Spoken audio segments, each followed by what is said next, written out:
Brahmamira Stiparan Takare, Banushashi Bhamisito, Buddhasha Gurusha Shukra, Shani Rahu Keteva, Sarve Graha Shantikara Bhavantu. Om. Om Hrim Buryanama. Om Hrim Gurave Namaha. Om Hrim Shukraya Namaha. Om Namah Shivaya. Well, greetings and welcome to the KozmicKev100 forecast for July 28th, 2023. And so, for this week, between now and August 4th, let's talk about what's going on in the sky. So, in accordance with Western Zodiac, we've got a moon in Sagittarius today. So the tropical sign is Sagittarius. Now, in the sidereal zodiac, though, the moon's in Scorpio. And the moon's in a lunar mansion. And that lunar mansion's known as Anurata.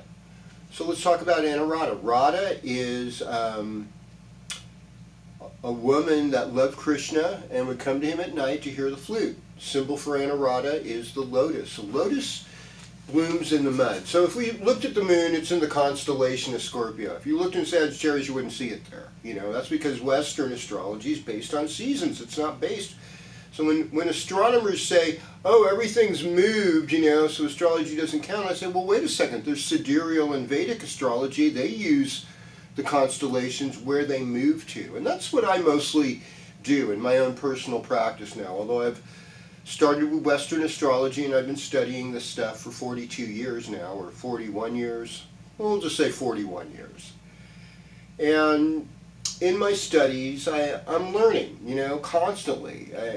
I've had some friends say to be a good astrologer really takes lifetimes. And I know some young people. I've known people that are under 30 that have a decent handle on astrology and are relatively decent astrologers. But I would say the life wisdom that comes with understanding astrology, it takes about at least a Saturn cycle, at least 29 and a half years of following the stars, because then you can see the application of the planets where they've moved to with the naked eye. And I mean, things change. You won't see in 30 years everything that's going to happen. And even in your lifetime, you won't see everything, every possibility that's going to happen. So that's why we learn. We learn from history, we learn from other people. Back to the story of Jayishta. And, no, not Jayishta, but Anurata, who's the other part of Scorpio before that. So Anurata being the lotus blooms in the mud. Anurata all in the constellation of Scorpio. So let's look at this theme. It's this theme of transformation. We talked about Radha wanting to see Krishna at night. Krishna played his flute. There was like a romantic heart relationship, a love relationship. The ruling planet for Anurata, the nakshatra, is Saturn. So it has a commonality with Pushama and Uttarabhadra. You know, Saturn is actually a Vata planet, deals with our etherical essence, even though it's also about reality, you know, and is a ruler of the earth sign Capricorn, as well as the air sign Aquarius. I mean, we threw Uranus in the mix later on, but you know, Aquarius is a dual sign, dual planet sign, just like Scorpio, just like Pisces. In Vedic astrology, both Aquarius and Scorpio are dual signs as far as planetary rulership. I'll explain that more. You see, Scorpio also has the rulership of the South Node in Vedic astrology. That's where past life secrets are kept.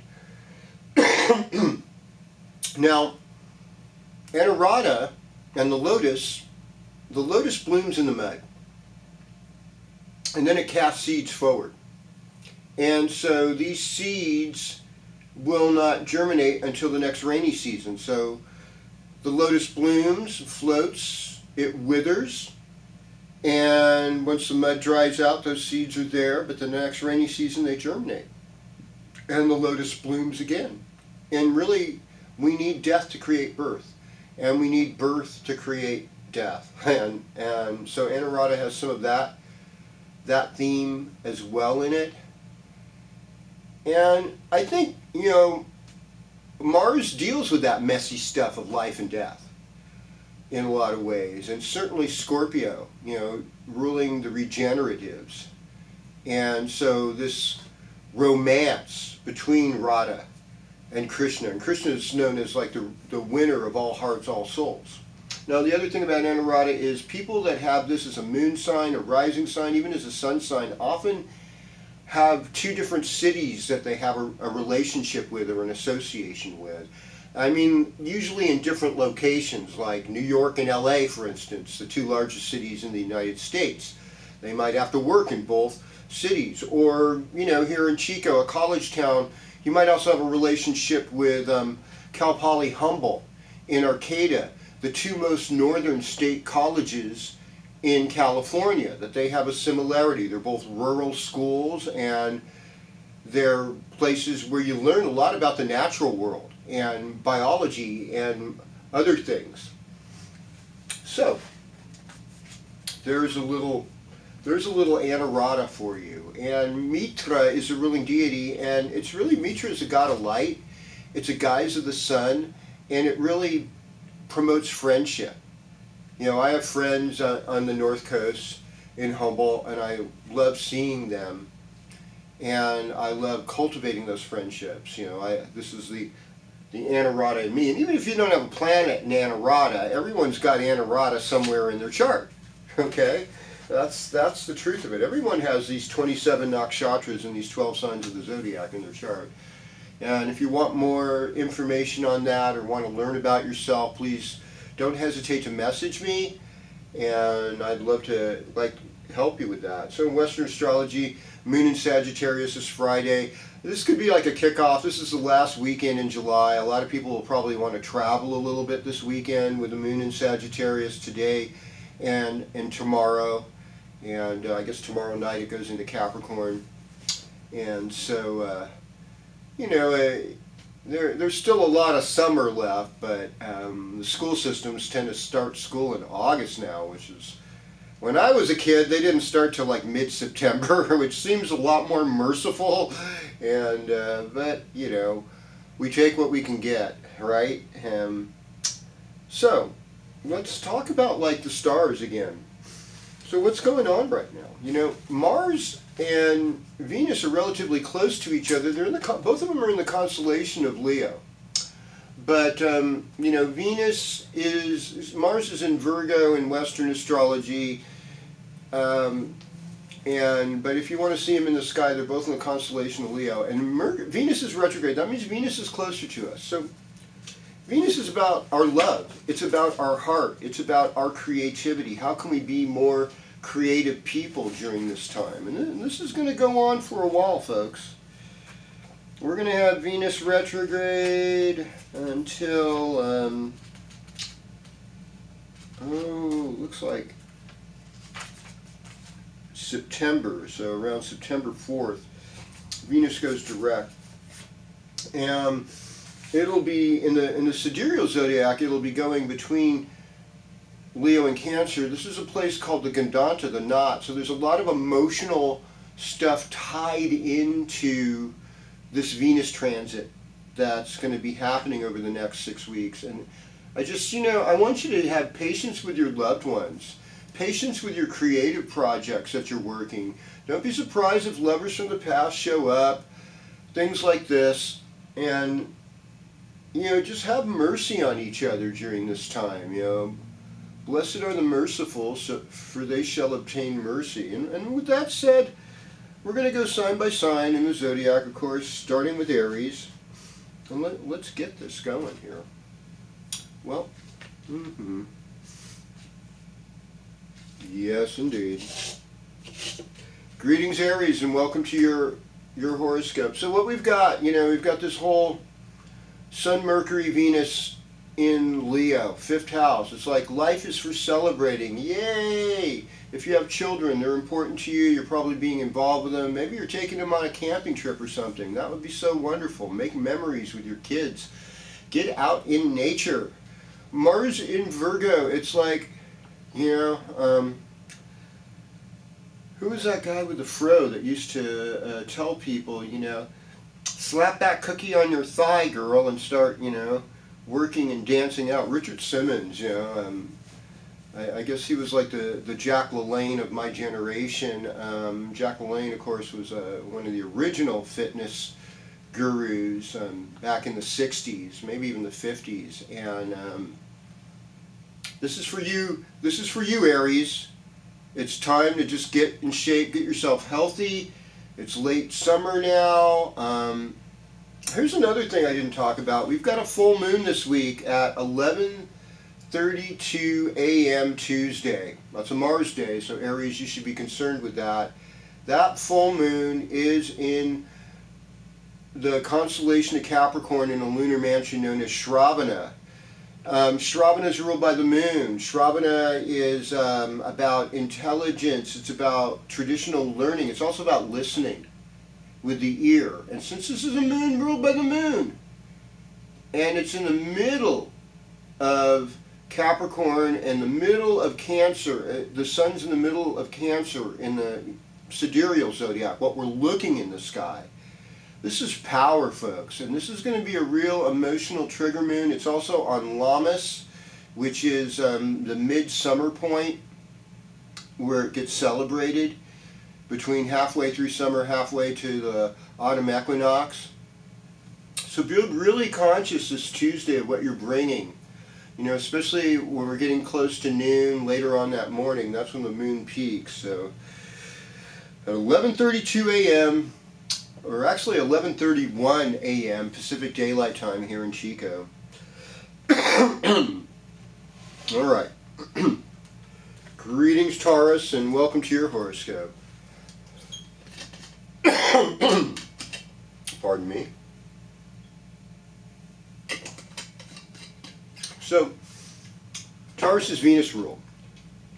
And, and this is your Western horoscope.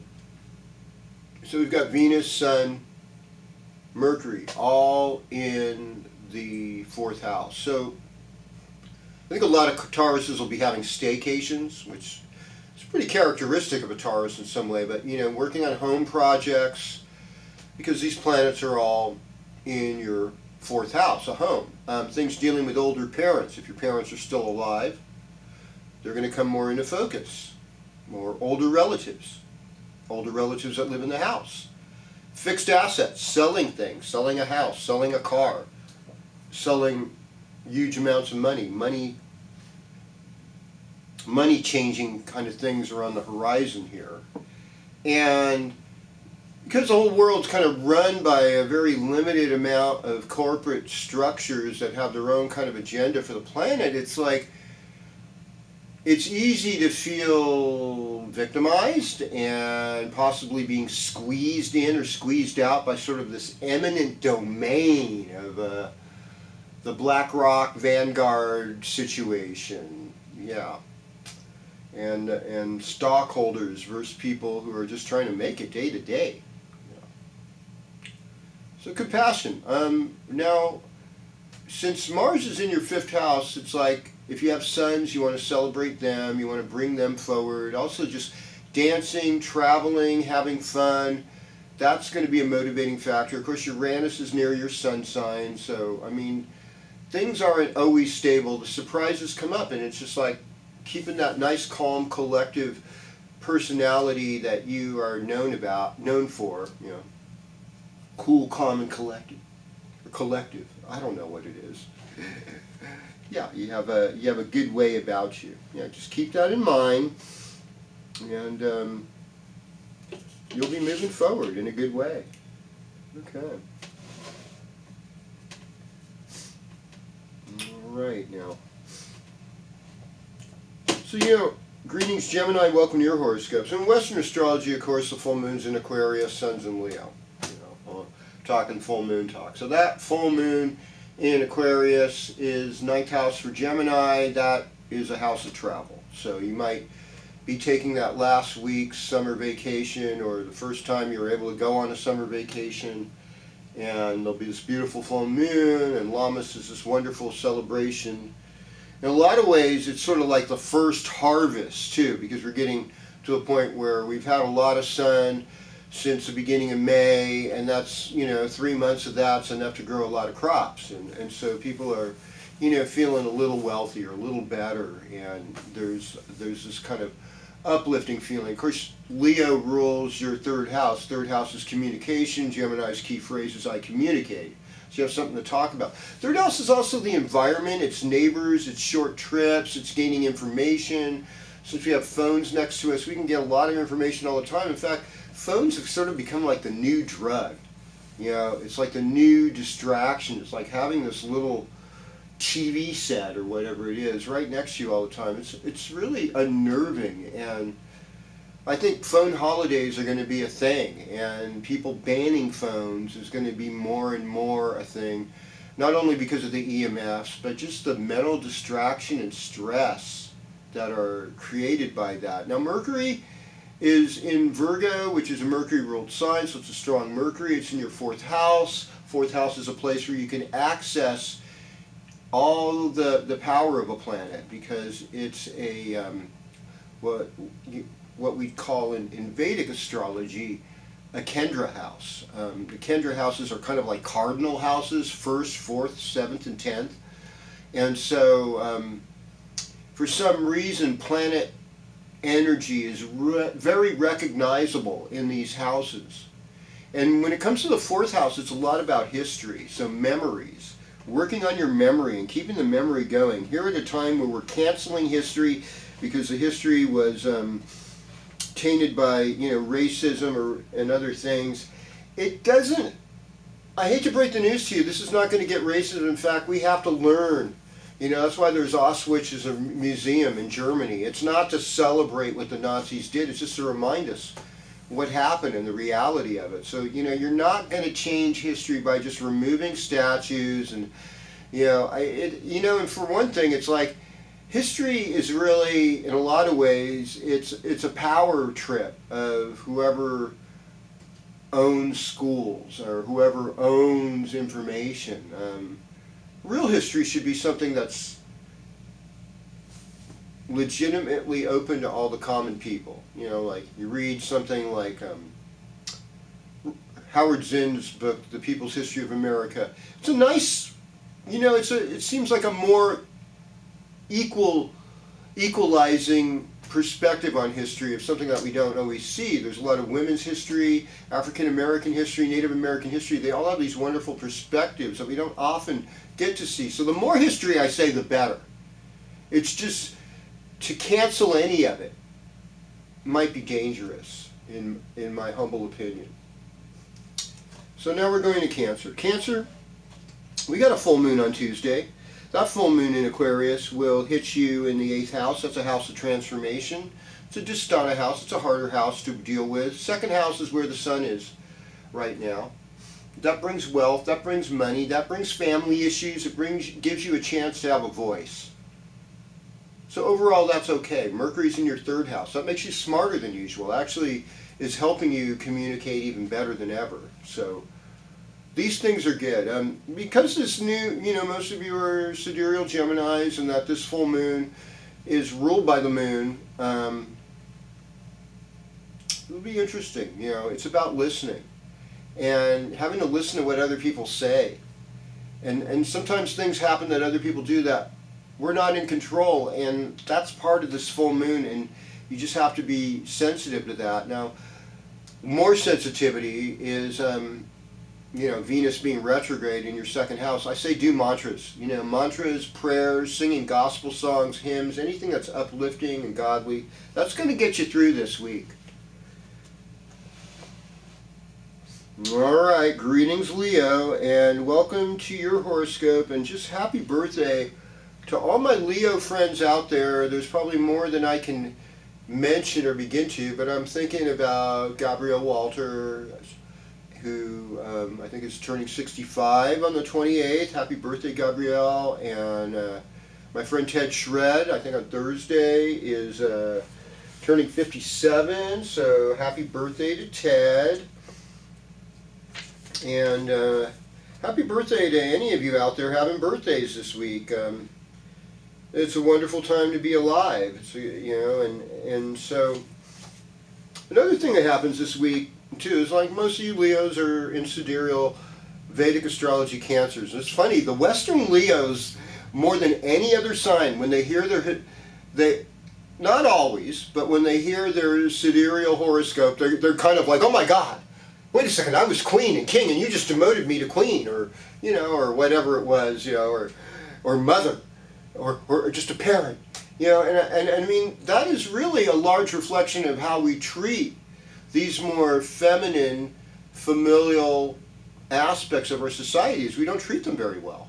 And they deserve to be treated better than royalty because they're the ones who are giving us life. And we have to get away from that colonialized, patriarchal perspective in some ways. And I mean, you could take it to an extreme where you have this dominant matriarchal perspective and you're going to go out of balance as well. We have to work this out together as brothers and sisters in mutual respect and dignity. And when we do that, we come up with life. Woo! Flowers and fruit and all these wonderful things. And so that's what I'm wishing for you, Leo, on this Lammas time, is flowers and fruit and all these wonderful things. Now we've got this full moon. Full moon's in the 7th house. That 7th house is your partnership, your relationship. What's happening with Venus? You know, Venus is in your 1st house. It's retrograde. So something might be a little bit upsetting, not always as comfortable. It's hard. And you know, sometimes when something's wrong, I want to just talk about it and get into it. And sometimes I just need to shut up and listen. And that's what this moon's about in sidereal Capricorn that's full on August 1st, is basically it's a shut up and listen moon. You know, because Shravana rules the ear and it rules hearing, and so you have to listen to your partner. And you know, if you got a quiet partner, that can make it really hard. And so you have to create that space and make gestures of love that create patience at this time. And whatever is happening, it's going to be okay. I want you to know that. Part of it is being calm and accepting during a situation that isn't what you ordered, you know? It's like you go into a restaurant and you were expecting this meal and you got somebody else's meal and you're like, I don't want that. You know, sometimes you have to work with what we got. You know, most of the time restaurants are good, they'll take it back, give you the meal you wanted, but sometimes you're on a time constraint and you're going to have to eat that meal, otherwise you go hungry because you're going someplace else. Don't push yourself so much. You know, this is what I want to encourage everyone, and Leo, especially you, because I know you have really grand expectations. It's just, will you just slow the F down? Will you just like allow yourself to be and just be happy? And everything's going to work out great. You know, I mean, you're highly motivated right now. And with Mars in the 2nd house, it's kind of hard not to say sharp things maybe at times. Be sensitive to that. Mercury's in the 2nd house. You got a lot to say. But you have to listen to. Okay, let's go to my friend Virgo. Good greetings, Virgo. Welcome to your horoscope. And you know, emphasis on the word horror. No. Well, let's look at it this way. I mean, most of you Virgos are sidereal Leos, you know. That's really, now this is the weird one, you know, where you're taking the humble servant up a notch to like full-on royalty and boss lady and boss man. Virgos work very hard, you know, as a whole.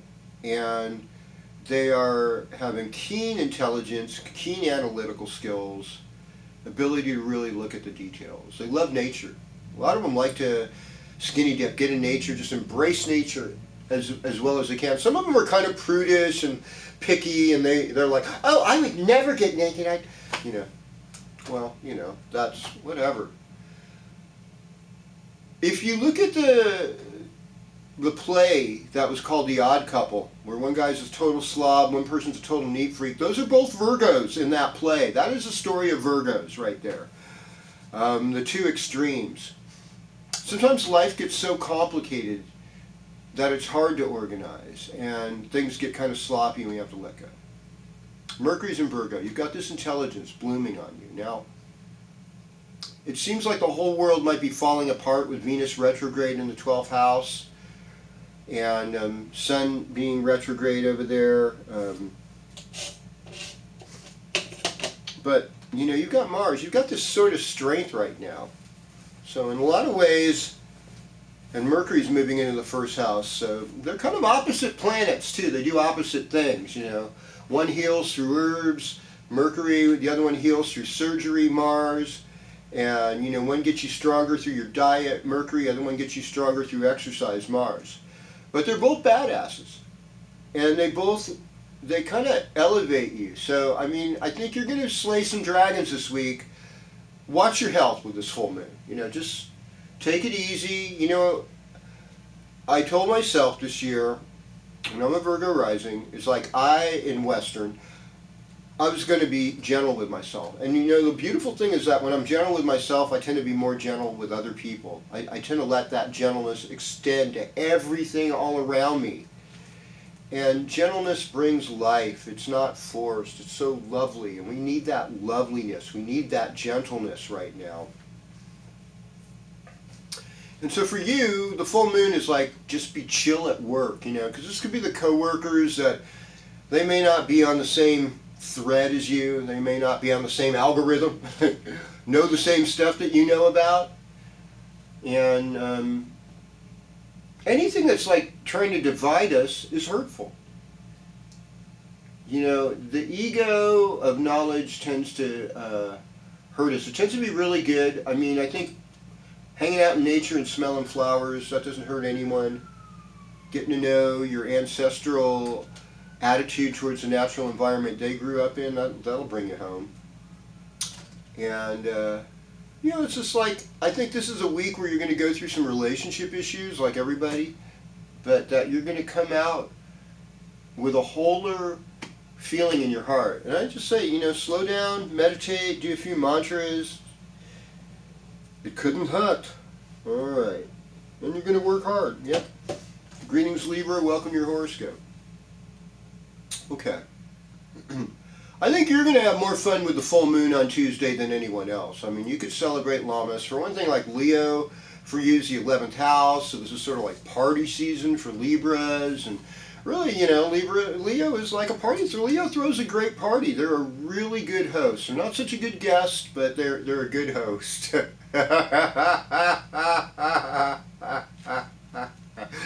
And the dynamic between Leo and Aquarius can be really, really kind of funny. Once in a while I see it as couples and they can work it out. But it's kind of a rare thing because, you know, Aquarius, their key phrase is, I know. Have you ever been with somebody that knows, like they almost know it all? You know, it doesn't give a lot of room for new information. I think I was partnered with somebody who was kind of like that, and they were open to new information, but not for me. Probably changed their diet around about like 4 different times in a 20-year period. It was interesting, you know, and but it was all for the learning. They were actually one of the most lovely people I'd ever been with, and they had both the influence of Leo and Aquarius in their chart. And I was like, wow, this is something, folks. You know. These two contenders of one sole purpose, you know, with Leo, and the other one is ultimate knowledge and dealing with hardship, you know, Aquarius. Same thing goes in the sidereal sense, you know, but so anyhow, you're a Libra, and Libra likes to play the middle. And the hard part about being in the middle is that it's like the kind of food they feed people at a rest home or something. It tends to be kind of bland. But it, you know, it's adjustable. It's, you know, it's pleasing everyone's palate. But maybe do something that's going to make you remember. This full moon, it's coming on in your 5th house of children. Lovers, heart. You know, Venus is retrograde. Ouch. That hurts Libra people, I would think, you know, in a lot of ways. And it, you know, and it's in this place in the sidereal zodiac. It's kind of this emotionally volatile part of the sky where we're having a hard time between being fun with pursuing our passions and then having to take on responsibility of what we're going to have to do. So it's a juggling act, folks. That's what I'm going to say. And, just keep yourself in balance. I'd say do some nice mantras for this full moon. Just even Om Namah Shivaya, since it's a Saturn-ruled full moon in both systems, Shiva, relieves those things that are no longer necessary in our life. Greetings, Scorpio. Welcome to your horoscope. So, most of you Scorpios, probably anyone who's born November 15th or earlier, you're all Vedic Libras. So this Venus retrograde is just going to... it's probably going to do more wacky things than your Libra friends that are born in early October or late September. You're going to... from what I've observed. So you really have to sort of watch yourself here on this one. I think everybody's going to feel it, no doubt. A lot of it's, it's kind of in the place of our teachers, our bosses, our co-workers maybe, but what we do. And it's like, are my talents being seen? Am I sharpening up my skills to the point where I can trust my art, I can trust my creativity? Because Scorpio's key phrase is I create. So that's what we're working on. The moon in Shravana would be like kind of an emotional moon for you. Might deal with your mother, might deal with family issues at home, because that's in your 4th house. So that 4th house is like a moon house. So it's going to really like, whoa, this is a emotionally charged up full moon, Scorpio. Mars, over there in Virgo, it's helping you socially, actually.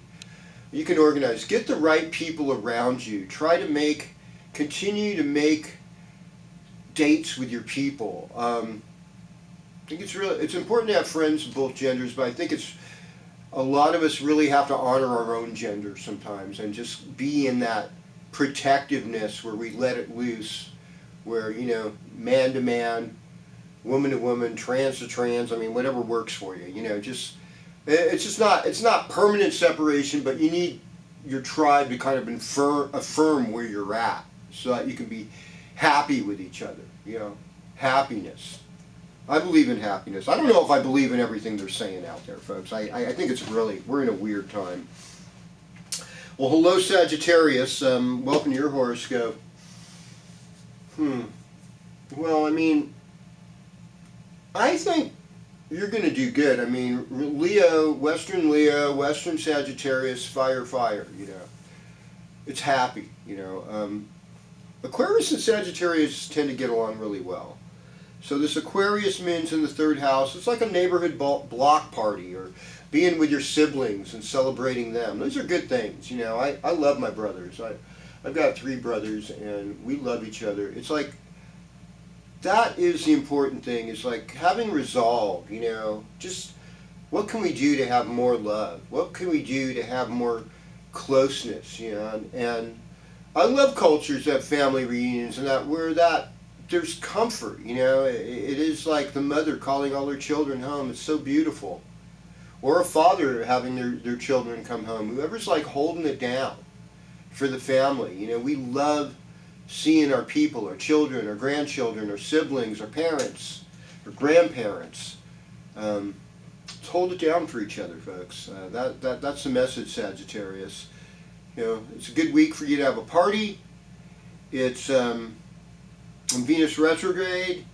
It's in the 9th house. You're going to learn something from it, and so you can take that learning and share it with others. Greetings, Capricorn, and welcome to your horoscope. Well, so we've got a full moon in the 2nd house. So this is going to be about money. Now this weekend, by Saturday night, moon goes into Capricorn. So Saturday night you should be feeling pretty good. You should be feeling a little better. Leo is in your 8th house. That's transformation. So it's a stunning house. It's a lot of work. It's other people's power. You kind of have to just kind of relax and breathe and know, hey, I'm not in charge right now. But you'll come along. You only got 4 more weeks of this stuff. 3-4 more weeks, and you're gonna be good to go. After the August 16th, you'll be like, rev up your engines. Things are getting ready to get better. Certainly by August 23rd, you'll be like, yay! In some sense. When Virgo time comes along. But, trust that things are good. Trust that things are inspiring. Trust that you have what it takes, that you have incredible leadership ability, even when things are out of your control. And move forward with that. Take some risks, and I think you'll make improvement. All right. Greetings, Aquarius. Welcome to your horoscope. So this full moon's all about you, baby. And talk about, there's a little bit of, challenge in the love world, Venus is retrograde in your 7th house. Ow. Mars is in the 8th house. So somebody else, maybe your spouse's power, they're kind of on one. Mercury's in the 7th house. Fortunately, you're kind of a sweet talker. And your heart is like, hey, I want things to be loving. I want things to be good. Then the moon goes in your 1st house, and boom, spotlight on you, on your mind, on your emotions, on what you have to say. Hopefully people are listening. I think you have some deep wisdom to share right now, actually. I will give you a hard time for that I know stuff, but I think that you generally, my knowledge of Aquarians is they're good listeners, and they want to fulfill high knowledge. And, the battle between Leo and Aquarius is between the will, Leo, I will, and Aquarius, I know. And we don't always do what we will, and we don't always know what we think we know. And I think when we can humble ourselves, these two power player fixed signs, when they humble themselves, then this beautiful thing happens, and that's what we're hoping for. All right, greetings, Pisces, and welcome to your horoscope. I know this can be pretty challenging at times. Pisces has Saturn running through the 1st house, so it's only about 6 degrees or so. So if you're a Pisces born in February, you have been the ones taking the lumps, okay? Or more so, if you have a moon in Pisces or in Aquarius or even in Aries, oh my goodness. This has been a season, There's been some tougher stuff coming that you've had to deal with. Saturn teaches us. Saturn puts us through tests. Saturn wants us to climb the big mountain. Climb the big mountain. I've heard some Buddhists, Tibetan Buddhists or other Buddhists say, climbing the mountain helps you get rid of bad karma. And I get it, I really do. It's just like taking on that challenge, and once you reach a peak, it feels good. It's like, I've got perspective now. I've got this view. Coming down isn't so hard. Sometimes it is if you have bad knees, but it's like, I've got a story. I saw some things. I'm coming back with some wisdom here. Leo time for Pisces is the 6th house. 6th house is a Dastana house. It affects your health. It affects how you relate to your small pets, your co-workers, your uncles and aunts. Some people go on vacation at your workplace and they don't leave you with enough information to know what to do or how to run things, and you're not able to be available. Or out in the wilderness, there's no cell phone coverage, which is great, actually. I recommend that for all of us, but we're not always able to reach things in a graceful way. And so what I'd say for Pisces, be patient with yourself. Now, Jupiter in Taurus, that's, 3rd house. It's kind of opposite where Jupiter really functions highly in the 9th. But it's like in Drishti to it. So it's like, look, you're ready to learn some big stuff right now. You're ready to heal the relationship between your siblings. You're ready to be reunited with old friends that you had in high school or college, and just express, I've had I'm so grateful for my friends and my siblings that, 3rd house experience, that we may not have seen each other for decades, and yet we come back together like it was just yesterday.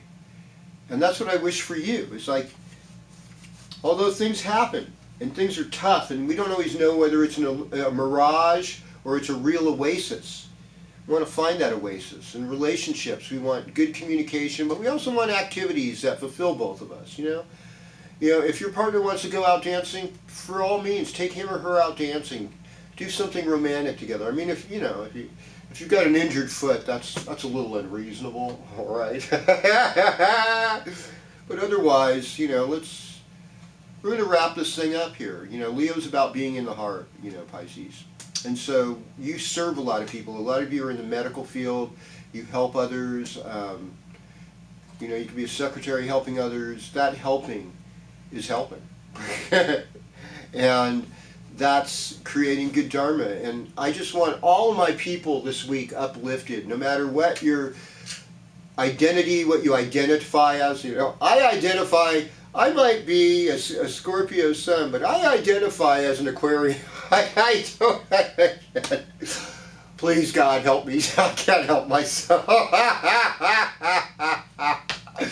But you know, we're gonna have fun, you know, this week, and let's remember that, you know, hairy caterpillars turn into butterflies, and sometimes it's a cocooning period, and we got a moon in Shravana full on Lammas, the midsummer celebration of life. Let's all celebrate together here in the Northern Hemisphere anyhow, and give it up to grace and enjoy each other and be more patient with this Venus heart thing. Let's listen to our hearts and get out of our heads. I love you all so much. Thank you for your comments. Please subscribe, hit the bell notification, share these with a friend. Om Shanti, Shanti, Shanti. Om Tat Sat.